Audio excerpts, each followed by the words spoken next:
Para siya, pero ano, yung pagka-gray niya is yung stock gray para hindi na ako magbago ng sa papel. Okay, okay. So, sa papel, puti to, white gray. Gray lang siya, dark Gray lang gray. siya. Okay, sige, sige. Ayan, napakalinis. So, dito naman sa Apex, di ba, sinasabi namin, gusto namin malinis yung build. Kahit po hindi para-pareho yung parts niyan. Kunwari, sa bags, kung ano-ano. Basta tama yung pagka-build, tama yung tindig niya, walang problema. So, yan, kitang-kita nyo naman, napakalinis. Diba? Hindi masyadong maraming kulay. May ibang kulay siya, pero yun yung parang contrasting color, which is okay lang yun. Ayun, boss. So, wala akong masyadong alam sa sniper. Wala kasi si Icarus eh. Pero darating yata yun mamaya.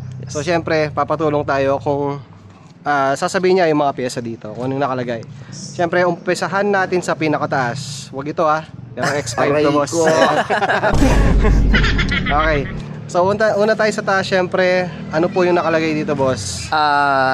LF, S1. S1FL.